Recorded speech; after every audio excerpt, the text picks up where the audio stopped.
এই সমাজের কিছু ছেঁচড়া পোলাপানের জন্য আজকে আমাদের গেমটা শেষের পথে। মানে কিছু যদি কেউ ব্যাক নেয় কিংবা কোনো কিছু যদি হয় তাহলে বলবে যে আমাদের ওল্ড লিজেন্ড আর নাই, বাংলাদেশের গর্ব নাই, মালোমান নাই। ভাই কোন কারণে নাই? বিটুকে বিএনএল আর নাই, মানে আমাদের মাঝে নাই। যে ওল্ড ক্রিয়েটর ছিল তারা নাই, সবাই গেম থেকে লিভ নেছে। কিসের জন্য লিভ নেছে জানিস?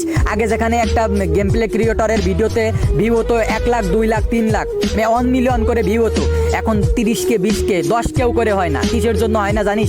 তোরা একটা মেয়ের আইডি পেলেস উড়াধুরা সাপোর্ট করিস, মানে সে মেয়ের মনে একবারে বউ ভাবিস নিজের, মানে মেয়েদেরকে পাইলে তোদের মাথায় আজ কাজ করে না। ভাই কিসের জন্য? যারা ভালো গেম প্লে করে তাদেরকে একটু সাপোর্ট কর, তাদের ভিডিও দেখ। তোরা তোরা একটা মেয়ের আইডি পাইলে তোদের মাথায় আর কাজ করে না। আর অবশেষে একটা স্ট্যাটাস দিবি যে আমাদের বিটুকে নাই গেমে, আমরা আর গেম খেলবো না, আমাদের গেমিং কমিউনিটিটা শেষ হয়ে যাচ্ছে। ভাই তোদের এই কারণেই তো গেমিং কমিউনিটি শেষ হয়ে যাচ্ছে।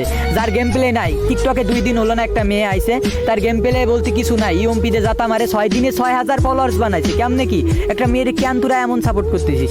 আবার যদি কেউ গেমিং কমিউনিটি থেকে লিভ নেই তখন বলবি আমাদের ওল্ড লিজেন্ড ব্যাক নিছে, আমরা আর গেমটা আর খেলবো না। ভাই তোদের মতো বেদব পোলাপানের জন্য আজকে গেমিং কমিউনিটিটা শেষ।